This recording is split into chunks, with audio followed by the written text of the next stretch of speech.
ഓം നമോ ഭഗവതേ വാസുദേവായ. ദശകം 2 ശ്ലോക 8.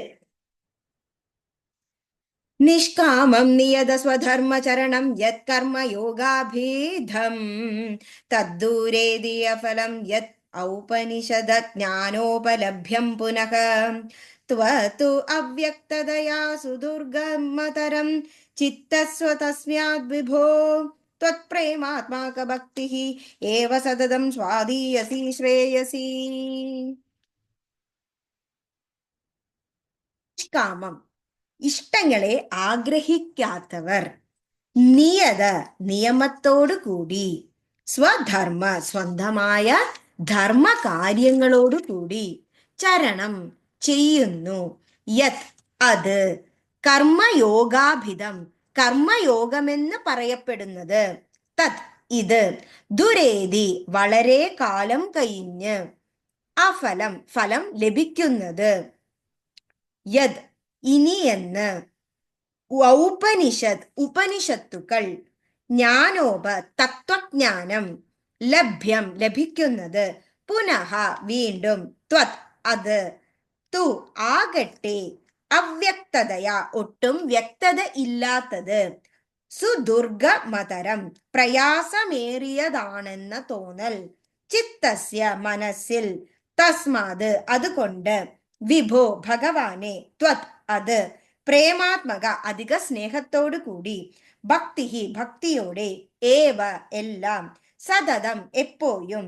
സ്വാദീയസി, എത്രയും ആസ്വാദകമായി തീരുന്നത്. ശ്രേയസി, കീർത്തികരം.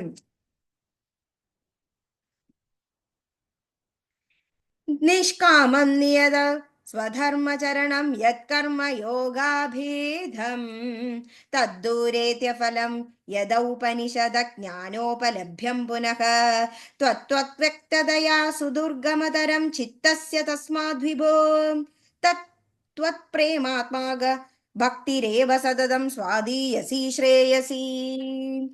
ഇവിടെ ഇഷ്ടങ്ങളെ ആഗ്രഹിക്കാത്ത ഭക്തന്മാർ, അവർ നിയമത്തോടുകൂടി സ്വന്തം കർമ്മങ്ങളെയും ധർമ്മകാര്യങ്ങളെയും ചെയ്യുന്നു. അവർ കർമ്മയോഗമെന്നു പറയപ്പെടുന്ന ആ ഒരു യോഗത്തെ വളരെ കാലം ചെയ്തു തീർക്കുകയും അതിൻ്റെ ഫലം ലഭിക്കുന്നത് കാത്തിരിക്കുകയും ചെയ്യുന്നു. ജ്ഞാനയോഗം എന്ന് പറഞ്ഞാൽ ഒരുപാട് ഉപനിഷത്തുക്കൾ, തത്വജ്ഞാനം എന്നിവ ലഭിക്കുവാൻ വേണ്ടി പ്രയത്നിച്ചുകൊണ്ട് വീണ്ടും വീണ്ടും അതിനു വേണ്ടി കാത്തു നിൽക്കുന്നു. ഒട്ടും വ്യക്തമല്ലാത്തതായതിനാൽ വളരെ പ്രയാസത്തോടു കൂടി വേണം മനസ്സിൽ ഈ കർമ്മയോഗത്തെയും ജ്ഞാനയോഗത്തെയും ലഭിക്കുവാൻ. അതുകൊണ്ട് ഏറ്റവും എളുപ്പത്തിൽ ഭഗവാന്റെ അധിക സ്നേഹത്തെ സമ്പാദിക്കുവാൻ സാധിക്കുന്നത് ഭക്തിയോഗമാണ്. ഭക്തിയോടെ എല്ലാവരും എപ്പോഴും എത്രയും ആസ്വാദകമായി ചെയ്യുന്നുവോ അത് രസത്തെ തരുന്നു. അതുപോലെ വളരെ കാലം അതിനുവേണ്ടി കാത്തിരിക്കേണ്ട ആവശ്യവും വരുന്നില്ല. വളരെ കീർത്തികരവും ആകുന്നു ഈ ഭക്തിയോഗം. Thank you.